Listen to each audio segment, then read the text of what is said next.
Bonjour et bienvenue dans cette vidéo. Pour ceux qui n'ont jamais vu ma tête, je m'appelle Aurélie, je suis illustratrice et entrepreneur. Et aujourd'hui, j'avais envie de vous parler de mon organisation. Je sais qu'il y a beaucoup de créatifs qui galèrent avec ça, avec l'organisation.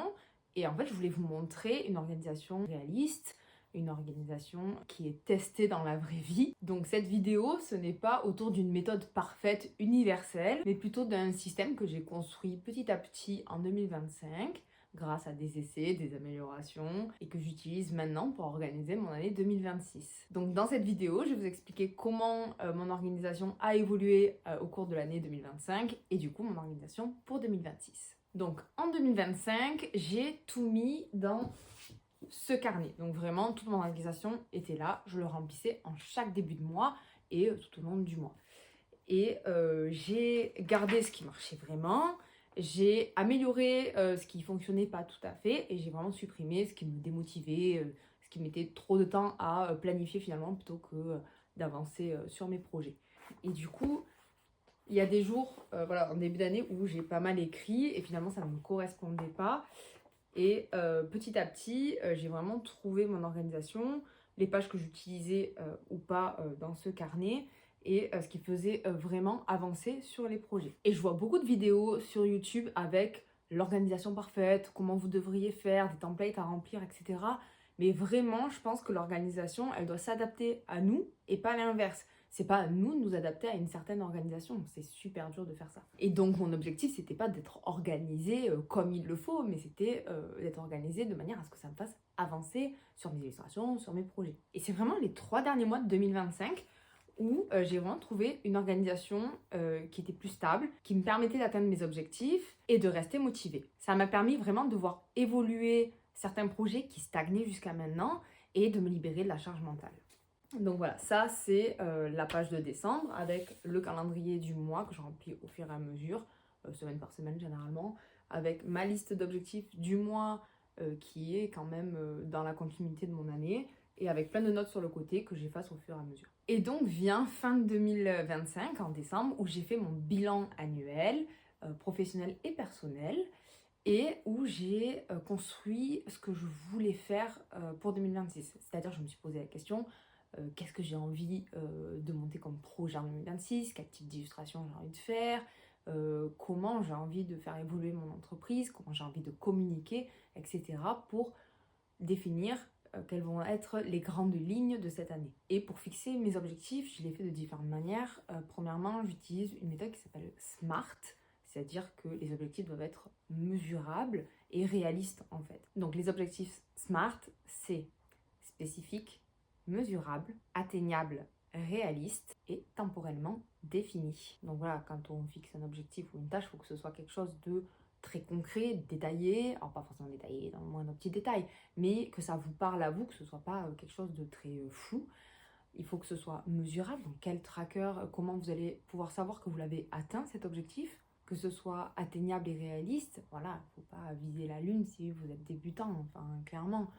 Il faut que ce soit avec vos compétences actuelles ou celles que vous pouvez acquérir dans un temps imparti pour ne pas être déçu, démotivé, frustré de ne pas l'avoir atteint. Donc voilà, il faut que ce soit réaliste par rapport à vos capacités physiques, vos compétences et vos capacités matérielles. Et il faut que ce soit temporel, c'est-à-dire il ne faut pas que ce soit un objectif sans date à atteindre. Quand on a une date à atteindre, et je vous en parlerai après, c'est plus facile de ne pas procrastiner. Et j'applique avec mon entreprise ce que j'applique dans mon quotidien personnel également, c'est-à-dire qu'on est responsable de nos propres actions et on peut avoir de l'influence sur les actions des autres, mais on ne pourra pas les contrôler. Pareil, quand je me fixe mes objectifs, quand je fixe les trackers, ce que je vais aller mesurer, ce que je vais aller voir pour mesurer l'évolution en fait de mes projets, je choisis des éléments que je maîtrise. C'est-à-dire que je ne vais pas me fixer un nombre d'abonnés Instagram, parce que c'est pas moi qui fixe les algorithmes.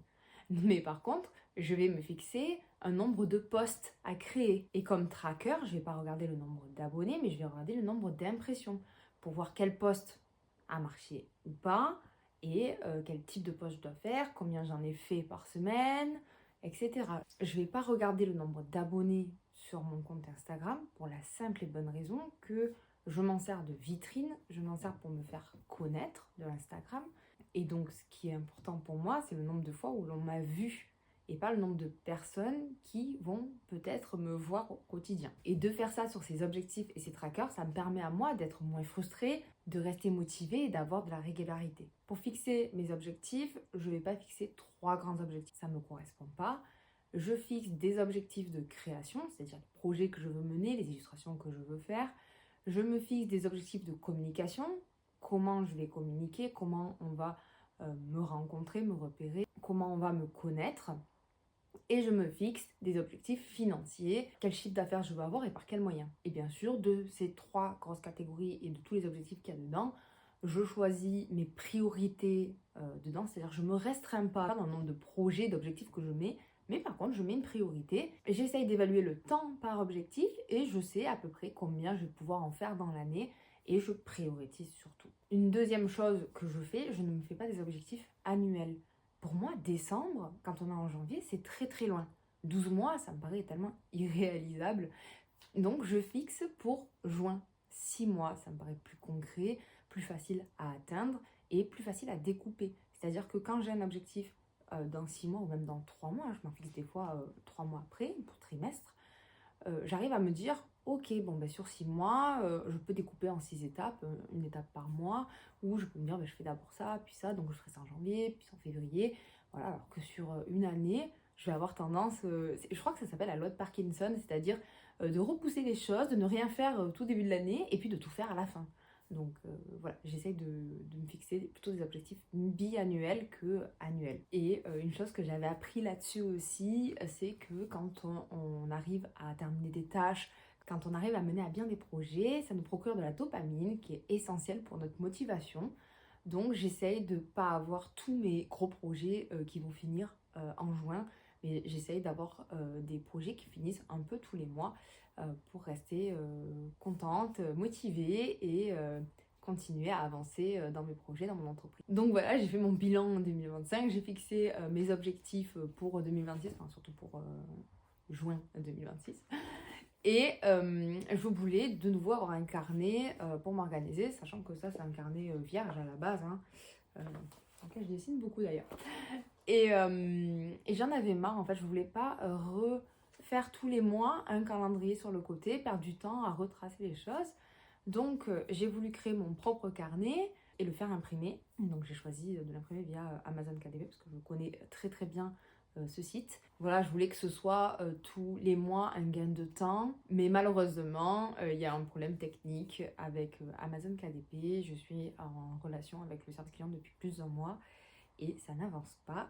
Donc il n'est pas disponible sur le site amazon.fr et je ne peux pas le commander. Donc j'ai décidé d'imprimer certaines pages pour pouvoir m'organiser, pour commencer ce mois de janvier. Et je ferai une mise à jour quand je pourrai l'imprimer, l'avoir entre les mains et que je pourrai l'utiliser dans mon quotidien. Dans ce carnet, il y a les premières pages bilan, objectif. Il y a chaque mois 2 pages organisation.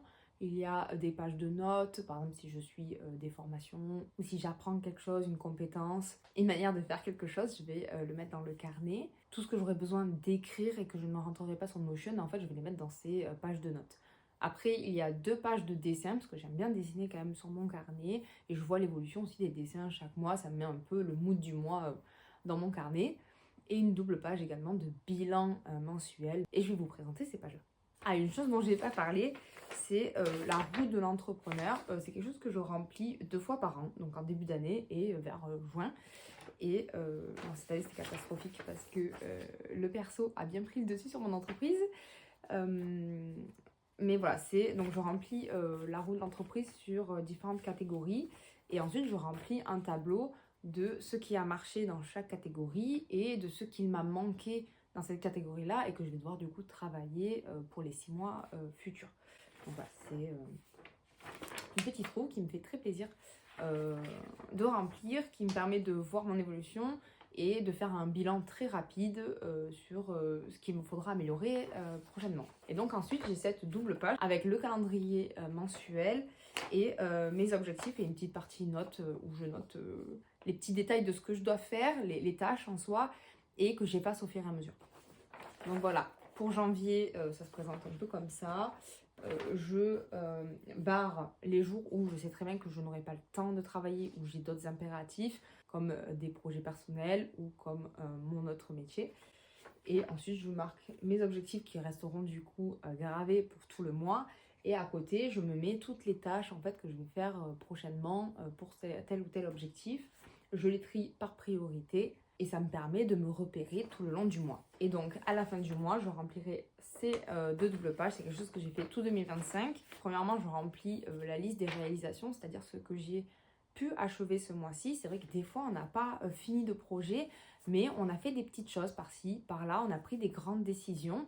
Et ça, il faut le marquer parce que quand on a plusieurs mois comme ça qui s'enchaînent, on revient dessus et ça nous permet de garder la motivation, de se dire qu'en fait on avance même si on ne voit pas de résultats. Et ensuite j'ai donc cette deuxième page bilan du mois avec est-ce que j'ai atteint les objectifs ou pas, comment je me suis sentie, pourquoi j'ai eu ce résultat-là. Donc si j'ai pas atteint mes objectifs, il peut y avoir des événements personnels, des imprévus, des nouveaux contrats qui sont tombés ou on a redéfini les objectifs, en fait on a repriorisé d'autres choses. Donc voilà, il faut noter tout ça ici. Ça me permet chaque mois de me dire ah ben voilà, j'ai pas atteint les objectifs, mais il y a ça qui s'est passé. Donc je note également ce qui a bien fonctionné, ce que je dois améliorer et mes résultats financiers, les obstacles financiers, les actions correctives que je vais devoir prendre pour les prochains mois et les opportunités que j'ai pu avoir ou qui vont changer mes prochains mois. Et même si je vous parlais de mon carnet qui sera disponible sur ma boutique,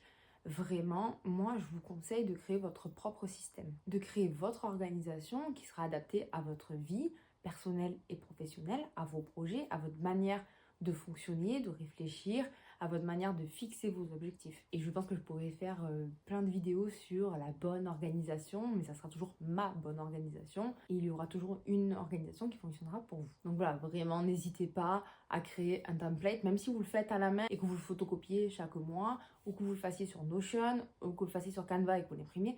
Chacun a sa manière de faire. Moi, j'ai besoin de cet écrit-là. Je ne peux pas fonctionner uniquement avec Notion. Sur Notion, je fais une grosse partie de bilan, je fais une grosse partie organisation ou une grosse partie de stock, de tous les écrits que je pourrais utiliser pour ma boutique, pour les posts, etc. Mais j'ai besoin au quotidien d'avoir un papier, de pouvoir surligner ce que j'ai fait, de pouvoir écrire des notes, etc. Donc je vous encourage vraiment à créer votre propre système qui fonctionnera pour vous. Voilà, c'est la fin de cette vidéo. J'espère que ça vous a plu. Ça m'a fait très plaisir de la tourner et je vous souhaite bonne continuation.